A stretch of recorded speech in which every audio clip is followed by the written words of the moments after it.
Entzun duzuen bezala, Euskara batuaren nondik norako linguistikoak jorratzeko eskatu zidaten, eta ni Arantzazutik abiatuko naiz. Mikel Zalbidek luze eta sakon kontatu dizkigu nola iritsi ginen edo nola iritsi zen Euskaltzaindia 1978ko kongresura, ordura artekoak eta handik honakoak ere zenbait diferentzia eta berdintasunak ere azpimarratu ditu. Ni saiatuko naiz gauza bat edo beste behar bada errepikatu arren beste ikuspegi bat ematen. Dudarik gabe 1978an Euskaltzaindiak Euskara batuaren erronkari heldu baldin bazion, hor funtsezkoa izan zen, esan beharrik ez dago, baina badirudi komeni dela beti gogoraztea Koldo Mitxelenaren zeregina. Bera izan zen, Euskaltzaindiak hala eskatuta, txostena aurkeztu zuena, eta nik txosten horren haritik antolatu ditut esango ditudanak. Ohar txiki bat, batez ere gazteei zuzendua, gaur gezurra dirudi, baina Mitxelenaren txostena irakurtzen duenak lehenengo irakurriko du ze batasunen bila gabiltzan. Eta lehenengo 4, 5, 6 paragrafo sutsu, pasioz beteak horri ematen dizkio, batasuna behar dugu. Beraz, garai hartan, eta aurreraxeago ere berehala aipatuko dut, etzan hain egina, hain konsensu zabala batasunik behar zen ala ez. Eta Mitxelenak horrela, hasten du bere txostena, ezinbestekoa hil edo bizikoa dela uste dugu Euskara batasun bidean jartzea. Eta Mitxelenak batasunaren alde egindako guztiak idatzitakoak edo Euskara batuaren ikuspegitik idatzitakoak norbaitek interesik baldin badu 15 liburukitan bilduta daude, bai Euskal Herriko Unibertsitateak, bai Julio Urkixo mintegiak eta Gipuzkoako Diputazioak argitaratuta, eta 10. liburukia oso osorik horri emana da. Mitxelenak batasunaren hildoari heltzen dionean, Euskara batua ezinbestekoa dugu, lehentasunak ezartzen ditu. Eta gero, bide horriaz edo hemendik aurrerakoaz hitz egitean berriro itzuliko naiz honetara. Eta lehentasun horietan esaten du, azaleko auzietan lortu behar dugu lehenik batasuna, errezagoa delako eta premiazkoago gainera. Mikelek esan digu, korpus lanetan, korpus plangintzan jardutea jakin gabe hizkuntzak ze estatus izango duen eta pentsa 78an zegoeratan genden, goizean entzun dugu, salbuespen egoera betean, euskera zegoen lekuan egonda, eta halata ere zorionez heldu genion edo heldu zioten ordukoek eta hurrengo urteetan jarraitu, gero estatus plangintza egiteko aukera etorri zenean, hizkuntza 78an baino desente prestatuago zegoelako. Ez orain dagoen beste, baina askoz gehiago bai. Beraz, estatus plangintza eta korpus plangintza horretan egia da, estatus plangintza izan daiteke korpusa bezin garrantzitsua edo garrantzitsuago hizkuntza bat prestatu gero erabiliko espada, eta bi hoietaz aparte gero beste gogoeta batzuk ere egingo ditut. Beraz, lehentasunak markatze horretan, eskabideak errezenetik zailenera planteatu zituen Mitxelenak. Idazkera edo ortografia, antzinako euskalitzen formak, hitz berrien eraketa eta bestetan dikartuen formak, morfologia, izena izenordea aditza eta joskera. 5 puntu horietan aipatzen zituen berak errezenetik zailera egin beharrekoak. Eta hoietan, eta puntu hoietako bakoitzari eman zion, eskaini zizkion gogoeta hoietan, bide horri oso bat dago gero zer egin den. Baina ez hori bakarrik. Mitxelenak 78an idatzi zuen zenbaitetan ez dago oraingoz deus egiterik horretarako behar genituzkeen istudioak ez baititu inork egin. Orduan egin zitekena eta 70ko hamarkadan lantaldeak edo batzordeak eratuta egin zen horri, batez ere aditz batuaren eta aditz laguntzailearen paradigmez ari naiz eta erakusleez eta H-az, ze letrak, ze hitzek behar zuen H, horri beste maila bat eman zitzaion 1980an, batez ere Vilasanteren eskutik batzordeak sortu zirenean. Eta ordu ezkeroztik modu batera edo bestera batzordetan ari da lanean Euskaltzaindia. Eta batzordeek bide ematen dute, lehen Euskaltzainburuak esan duen bezala, Euskaltzain osoak, Euskaltzain urgazleak, eta oraindik Euskaltzain urgazle ez diren, baina zorionez kanpoan ditugun aditu askok parte hartzeko. Idazkeraz, ortografiaz zer? Bueno, Mitxelenak esan zuen Baionakoa hartuko zuela, Baionako biltzarraren erabakiak hartzen ditu arrazoizkotzat eta puntuak ikutzen ditu, baina funtsean, eta lehen entzun dugu Baionako aldi berean lehenagotik bazetorren.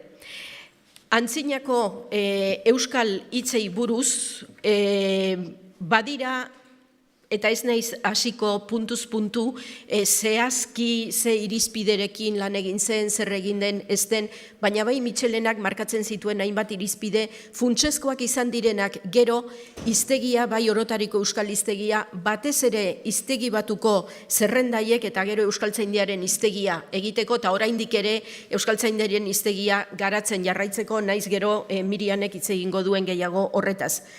Mitxelenak esaten du Euskaltzaindiak ezin arbuia dezake euskal hitzik, ez hangorik, ez hemengorik, eta hau gero euskara batua euskalkiak horrekin lotuko dut, ez zaharrik, ez berriagorik.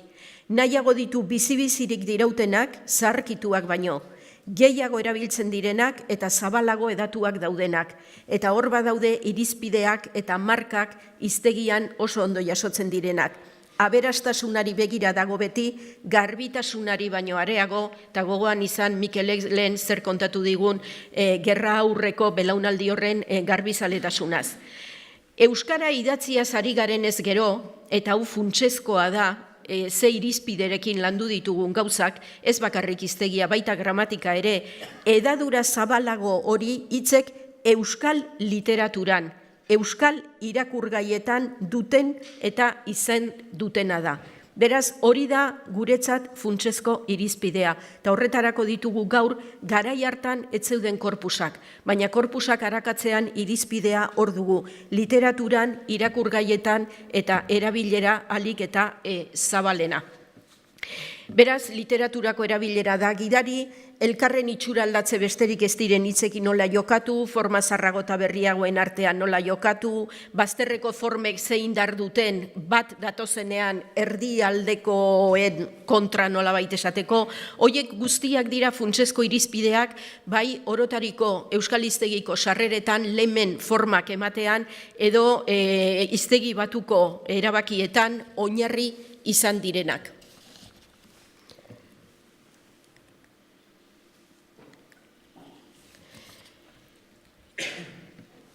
Hiztegiaz hitzez ari garela, Mitxelenak esaten du, beharrezkoa dugu bederen hiztegitxo bat. Ia ortografiarekiko hautsutsik, nahita ezko badu ere hitzen esanaia laburzki adieraztea zertaz ari den jakin dezagun. Orain idazten diren euskalkiak kontuan edukitzekoak dira noski, batasun osorik ez duguno, eta euskara idatzia duen ezkero oinarri, zenbait idazle hautaturen hiztegiaren gain eraiki behar litzake. Hau programa oso bat da, gero zer egindan hiztegi batuan. Hiztegi batua faseka lehen aldia bigarrena garatzeko, eta gaur egun ere Euskaltzaindiaren hiztegia gutxienez lehenengo partea nola egindan on ikusteko. Eta hortik abiatuta sortu zen orotariko euskal hiztegia, hiztegi batua eta Euskaltzaindiaren hiztegia. Ideia horri tira eginez, hitzen aldaerez zer esaten duen kontuan hartuaz, eta horregatik jarri dut goian 1978-2018, tagit nola esango nuken, 84-85 aurrera, ez gaur ditugun bezin korpus erosoak, baina orotariko euskal hiztegia egiteko egon zan lehenengo korpus bat, literatura klasikoaren korpusa izango litzakena, eta hortik aurrera izan ditugu korpusak ugari, ugari, ez dakit nahiko genituzken bezin ugari, baina bai, eta horrek asko errezten du lana. Hitz berriei dagokienez, eta hor ikusten duzue 78, 2000 urtea jarri dudala, hitz berriei dagokionez Mitxelenak aipatzen du euskal hitzak sortu, eta hor hitz elkartuak aipatzen ditu, euskal hitzak sortzean, eta nornahi sortzen ditu mintzatzean, gogoan eduki dezagun beti premiaz gainera gure hizkuntzaren moldea.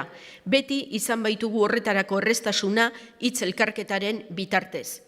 Nora ezekoa du hizkuntzak sorriturri horrek bizirik iraun dezan, bere izatean iraungo baldin badu. Eta nola jakin genezaken zeintzuk diran gure hizkuntzaren molde hoiek, horretarako sortu zen lexiko irizpideak finkatzeko batzordea, Mikelek egindako sailkapenean eta usein landutako adibidetegi zabal bat oinarri zutela, eta hortik atera dira denborarekin hitzelkarketa bat, hitzelkarketa bi, hitzelkarketa 3, eta azkenengo, hitzelkarketa 4, hitzelkarketa 2 da azkenengo argitaratu dana, baina guztiak Euskaltzaindiaren zerean webgunean aurki ditzakezuenak. Kultura eta jakite gaietako hitzak, eta hor esaten du euskerak hitz sorbide ugari bai, baina badu huts nabarmen bat bederen aldameneko hizkuntzen ondoan, ez dugu des eta horren antzekoren bat edo beste kendu ezkero aurrizkirik. Latinezko ad, ab, kon, de, dis eta gainerakoen indarra bihur dezakenik. Erremedio bat baino gehiago izan dezake utxorrek, baina ongi pentsatu behar litzake gerora gabe nola joka. Eta horretan ere, hasierako 70ko hamarkadako hiztegi baten bestean egin ziren proposamen haiek gainditua zorionez, eta neurri handi baten lexiko irizpideen batzordeak egindako lanean finkatuta, azkenean lortu dugu nik uste dut zentzuzko bide bat gaur terminologian eta hiztegietan ikusten dena konturatuaz hoietako askok eta askok euskera zain zuzen ere atzeko aurrerako bidea dutela, eta hizkuntza erromantzeek eta horrenantzera aurrizkiak dituzten beste hizkuntza askok aurretik ematen duten hori guk atzetik ematen dugula. Eta batez ere, hoiei hizkuntzalaritzako kontuak dira, aurrizkiek bi balio dituztela, bat argumentu egituraren pareko izan daitekena, bestea modifikatzaile izan daitekena, eta horren arabera euskerak aurre iritzi esango duela aldez aurretik dugun iritzia baldin bada, baina gerra oste esaten duela, ez atzetik etorri den gerra, baizik gerraren ondorengo denboraz ari garelako. Beraz, bi balio horiek bereizteak ekarri digu gauzak txukun egiteko aukera. Eta 3. bat badago, maileguak nola egokitu, eta Mitxelenak horrere bere iritzia ematen du, nik egia esan lehen bidea hartuko nuke, hau da, gaztelaniaren bidea, eta ez gauzak frantsesaren bidea, edo beste hizkuntza batzuren bidea, eta nola nahi ere horretan, hor egon zan hiztegigintza batzordearen barruan plangintza oso bat batzordeetan oinarritua, lehenengo maileguak egokitzeko arauak eman zituen batzordea, lexiko irizpideak finkatzen zituena, eta aldi berean hiztegigintza batzordean orotariko euskal hiztegia, hiztegi batua, Euskaltzaindiaren hiztegia. Gatozen morfologia gaietara. Morfologia gaietan Mitxelenak aipatzen du izen jokoa, aditz jokoa. Izen jokoan esaten du funtsean, ondo iruditzen zaiola, erabat harturik behintzat, Baionan izenaren gainean erabaki zutenari. Eta bide horretatik proposatzea jarraitzen du. Azpimarratzen du, mugagabea dela eta itxatxia duten hitzak zein diren jakitea beharko genukela, eta horretarako beharrezkoa dela hitz batek itxatxia duen, hau da, azken buruan duen ala ez jakitea, eta horretaz, hain zuzen ere gaur behar bada Euskara Batuaren eskuliburuan ikusiko duzue horri buruzko aipamenak eta gomendioak, eta hori da gaur egun erabat aitzatzia duten hitzekin. Esaidazue zer esango zenukete, zenbait pertsonen iritziz,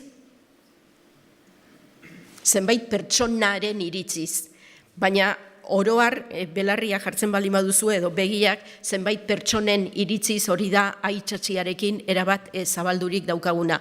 Onartu behar da, nik gauza askotan egingo ditut horrelako oharrak edo ez dakit iruzkinak, baina onartu beharra daukagu 1981ean 20%, baldin baginan elebidunak, gaur egun 34 edo urtetik berakoen artean 75-76 baldin badira elebidunak, eta horiek gehienak euskerare eskolaren bidez ikasi badute, eta gizartea horren beste aldatu bada, eta gaur egun elebidun hoien, erdiak baino gehiagok eskolan ikasi badute, horrelakoak eta aldaketa gehiago ere izango dituela hizkuntzak. Baina, bueno. Izen jokoari dagokionez, orduan, Baionakoak ontzat ematen ditu, baina izenaren deklinazio argixamar dagoen arren, istilu larriak ditugu oraindik izen orde edo izen ordainekin, eta erakusleak aipatzen ditu berariaz. Hori ere 70ko hamarkadan egin zan. Eta aditzari dagokionez, esaten du, oraingoz egi esan ez zait iruditzen batasuna irizpidean dagoenik. Forma kontu utxean ere alde gehiegi dago batetik bestera.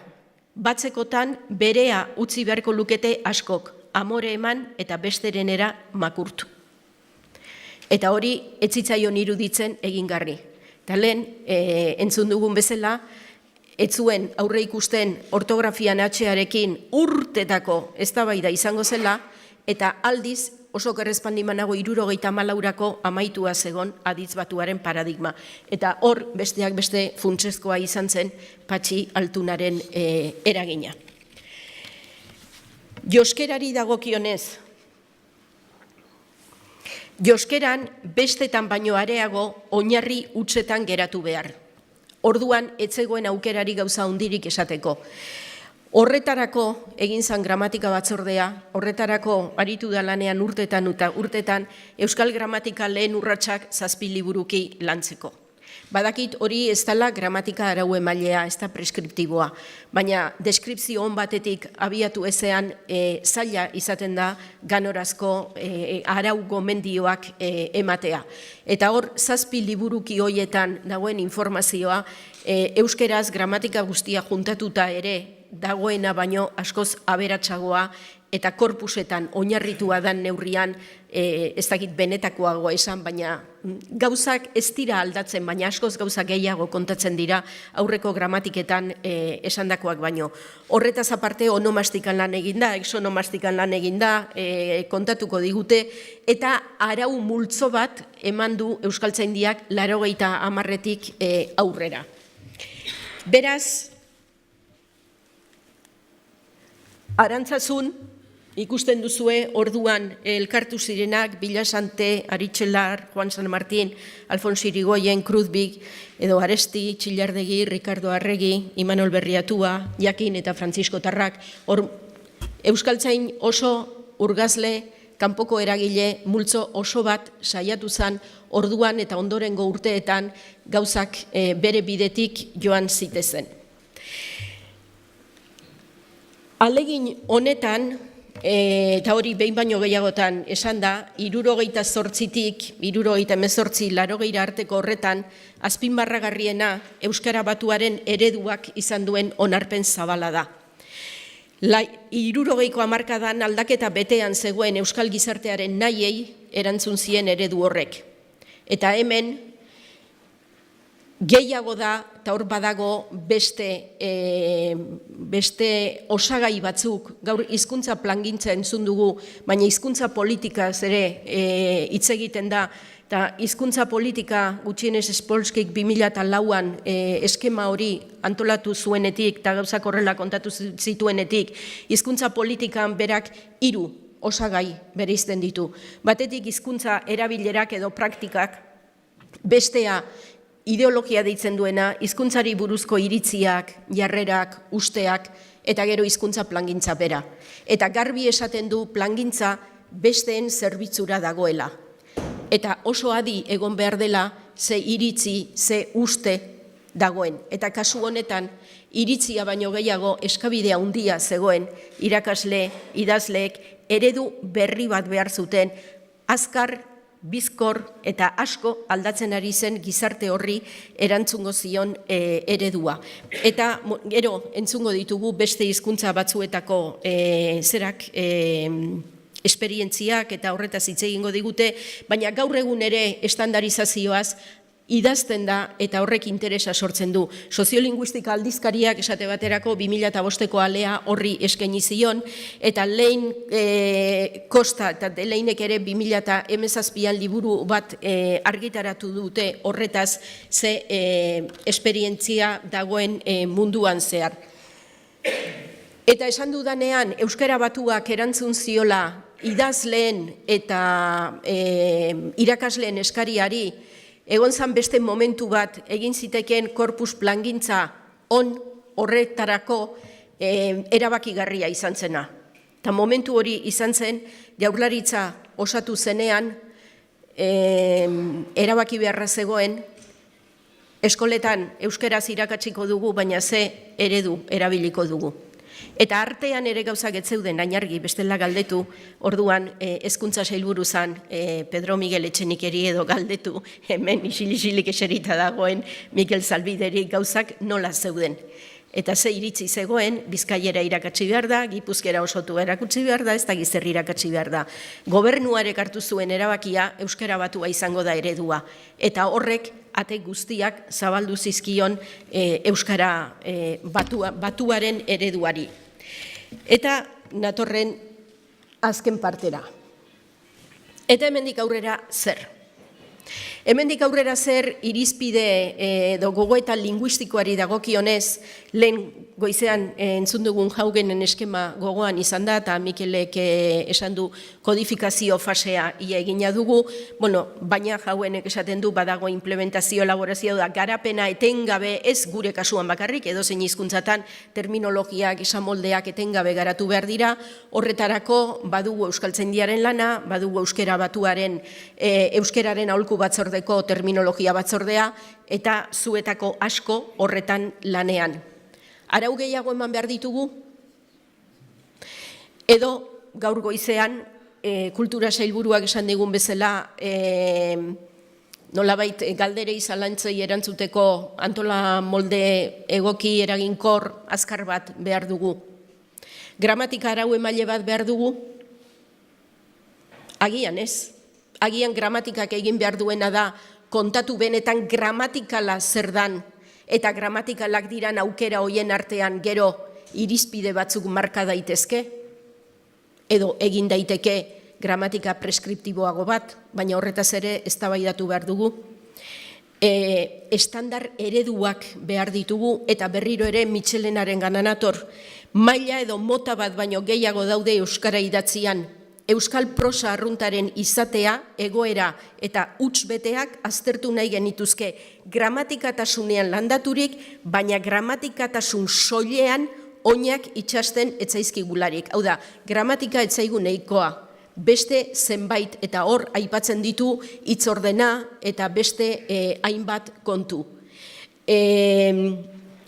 Egiten dugula, arau gehiago hartu, edo ez hartu, edo estandar ereduen gainean lan egin, zabalkundea beharko dugu, hori goizean aipatu da. Zorionez, orain dela 50 urte, hemen bildu zirenak baino gehiago gaude hemen, eta batez ere hemendik kanpoan egunero euskaraz lanean.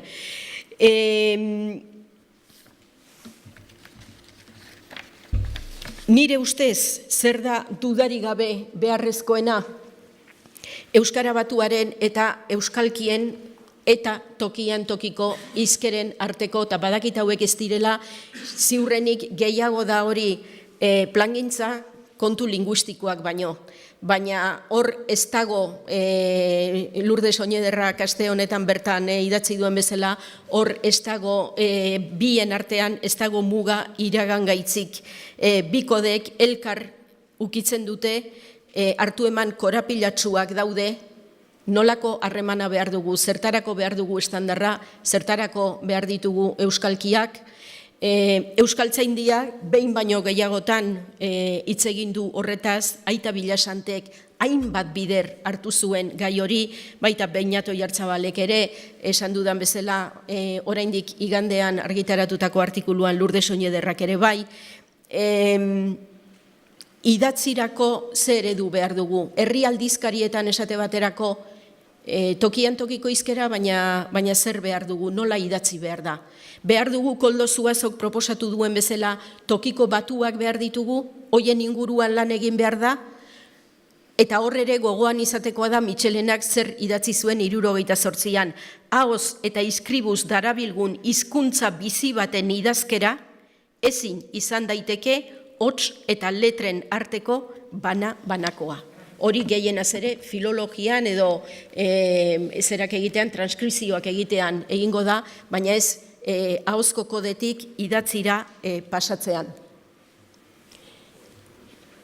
Euskara batuari buruzko jarrerak kontuan hartu behar ditugu. Eta egun hauetan argitaratzen ari diran elkarrizketa, mainguru hoien artean, eta hor esan gabe ere, azken urteetan argitaratu diren esate baterako hiztun berriei, euskaldun berriei, Deustuko Unibertsitateko irakasleek estia morrortuk eta Jon Goirigolzarrik eta eskainitako eta Ane Ortegak eta landutako liburuan garbi asko azaltzen da askotan euskaldun berri hoiek hizkuntza ortopedikoa, artifiziala, hotza, klaseko erabileratik kanpo balio ez diena, eta euskalkiaren beharra sentitzen dute, eta burura datorkizu irlatan esate baterako, behin eta berriz kontatzen dana. Benetan, oraindik ere gaelikoari eutsi dioten mendebaldeko herri hoietako hiztunek, zenbaterainoko, mesfidantzarekin edo begiratzen dioten gaeliko estandarraren hiztun berriei Dublin inguruan eta bizi diren hoiei. Eta hoien arteko talka horrek zenbateraino egin dion mesede eta zenbateraino kalte eta horrelako gogoetak ikusten dira. Erregistro hizkera maila informaletan nola jokatu behar dugu, eta kontuan izan behar dugu, lehen esan dizuedana, gaurko gazteen erdia baino gehiago euskaldun berriak dira. Hau da, erdal elebidunak, askoz joera handiagoa dute eta erreztasun handiagoa batez ere erregistro informaletan erderaz egiteko euskaraz baino. Euskara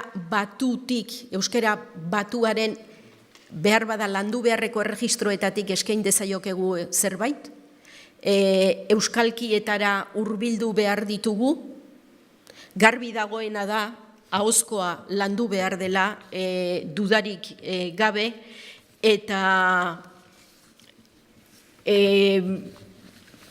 horretan berriro ere elkarlana beharko dugu, ahozko hedabideen garrantzia ikusentzunezkoena, zer egin behar dugu bikoizketekin, zenbait film bikoizten direnean jarrera hori artifiziala da, telebistarako seriak bikoizten direnean, ustez gazteentzat erakargarri izan beharko luketenak azkenean beste bide bat hartu da, eta Euskal Telebistako programetan garbi asko ikusten da egunetik egunera gehiago ez euskalkia tokian tokiko hizkeren edo hor erdibidean dagoen zerbaiten bultzada eta bakoitzak bere euskalkia erabiltzea, eta uste dut bide egokia izan daitekela programa informal hoietan gazteek entzuten badute beste erregistro batzuk ere badirela eta hoietara bide emateko aukera, baina funtsean hauek nire gogoetak dira gaur hemen jarri nahi nituenak. Garbi dagoena da hurrengo urteetako bide horria guztion artean erabaki beharko dugula. Eta euskaltzainburuak esan duen bezala, entzutera etorri garela. Espaldin badugu asmatzen, goitik berakoak hau da, euskaltzaindiak ez dakize zerutatik esan eta arautu ditzakenak, beti gorakoekin bat egiten, alperrik ibiliko gara. Eta hor bi adibidetxo aipatzen dizkitzuet, 80ean Frantzian erabaki zen aldaketa, ortografia aldaketa, oraindik ere istilu iturri dena, Edo Ruandan, Kinyarwanda hiztunek goitik bera etorri zaien ortografia aldaketa baten aurrean duten protesta eta kontrako jarrera, azkenengo language policy aldizkarian aurki daitekeena. Beraz, orain arte bezala etorkizunean ere zuen eskariak entzun eta hoiei erantzuna ematen eta hoietan aldugu neurrian bidegidari izaten jarraitu beharko dugu. Mitxelenak esan zuen 77an eragozpen plazara ginen, enparantzara dio besteak, Etxeparez geroz, eta plazan iraungo dugu gertala gerta, baldin asmoz eta jakitez jokatzen badakigu. Eta horretan asmoz eta jakitez jokatzen jakite hori izango da zuen beharrak entzun eta hoiei erantzuna ematen saiatzea. Edo, umore puntu bat jartzen utzi dazue amaitzeko, espaldin badugu hori egin nahi, apostoluei eskadezaiekugu berriz, etorri ditezela eta arantzazun bilerak egin ditzatela. Hau ez da nik asmatua, hau da, eta asko estimatzen diot irakasle lankide batek, orain dela urte gutxi batzuk, pasatu zidana, begira zu euskaltzaina zera eta hau gustatuko zaizu. Unibertsitateko ikasle batek idatzia, 50 hamarkada horretan euskal kultura nola hasi zen suspertzen eta horren inguruan, azterketan horri buruzko galdera bat zegoen, eta ikasle horrek hau idatzi zuen. 1950ean apostoluak arantzazun biltzen hasi ziren. Eta hainbat bilera izan eta gero, apostoluen beroien friso egiteko Jorge Oteizari eskatu zioten. 1958an Frankok diktadura zorrotza ezarri zuen eta beraz berriro ere euskararen aldeko bilerak bertan bera gelditu ziren. Ulertzen da apostoluek euskararen aldeko bilerak egiten zituztela. Euskararen aldeko bilerak apostoluen frisoa bezala, 6 urtez lurrean. Pixkanaka egoera egonkortzen hasi zenean, frisoa bere lekuan jarri eta arantzazu euskal modernitatearen simbolo izendatu zuten, bertan energia berezia zegoelako. Hori ala bada, behar bada, zuek ez gehiagik eskatu zer nahiko zenuketen, esango diegu apostoluei etortzeko, eta horrela agian asmatuko dugu energiaz beteta dagoen leku simboliko honetan. Eskerrik asko.